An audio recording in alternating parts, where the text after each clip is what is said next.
All right, for the next one, I'm going to do number 35, which is a rate law. We did some of these in class right before we had this whole big thing blow up and we didn't have any more school at school. We went to home learning. So for number 35, they give you that data table, and then it's asking you certain questions about the order with respect to the two reactants, as well as the rate law for the reaction, and then the value of K with the units. So first thing, when they give us this data table with all this information in it, when we look at what is the order of the reaction with respect to one reactant, we have to make sure the other reactant doesn't change concentration. So we have to pick two trials where the reactant we're looking at, in this case for A, it's A. Okay, concentration of A. We have to look at how does A change? B should stay the same. And then how does that affect the rate? So if we look, I'm going to pick trial 1 and 2 because for 1 and 2, A changes, B stays the same, and then I can look at how that's going to affect the rate.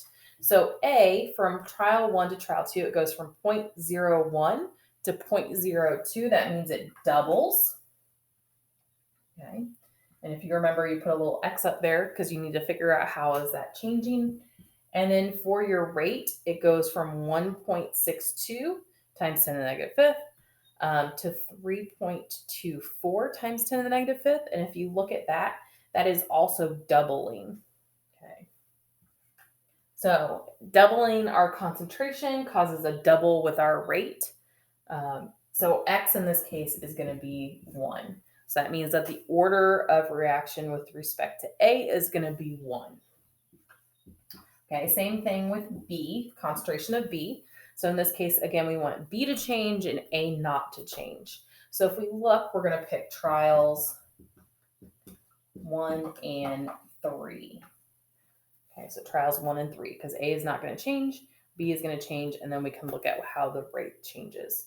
So for B, for trial 1, it's 0.01. For trial 2, it's 0.02. So that is a double. And you can use an X here as well. I just did a Y just to make it look so that you know it's a different order. It's not the same. So that doubles, and then our rate goes from 1.62 times 10 to the negative fifth to 6.48 times 10 to the negative fifth. So to figure out how that changes, we're going to take the 6.48, the bigger number divided by the smaller number. And that is a factor of 4. So when we double B, our reaction rate goes up by a factor of 4. So that means that Y is going to be 2 because 2 to the 2 is 4. All right, so we have our order with respect to A. We have our order with respect to B. Next thing we need to do is write the rate law for this reaction. So rate laws are always similar setup. The only thing that's changing is whatever the order happens to be for each concentration. So it's always going to be rate equals, and then K, which is our reaction constant, our rate constant. Okay. And then concentration of A.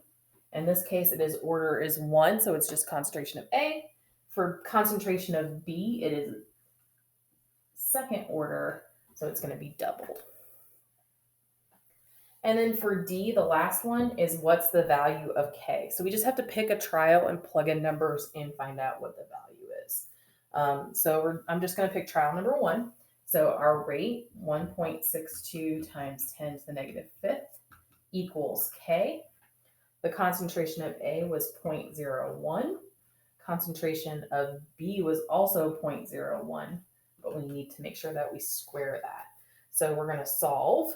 So 1.62 to the negative fifth, and we're going to divide that by 0.01, and then divide it by 0.01 squared. And we end up with 16.2.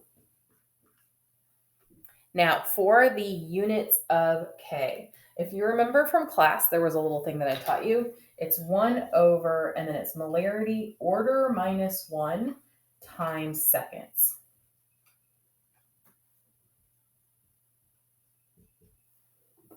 Okay, and that is the overall order of the reaction. So our overall order is going to be the 1 plus 2, that's 3. So I'm going to take 3 minus 1, which is 2. So it's going to be 1 over m squared times second.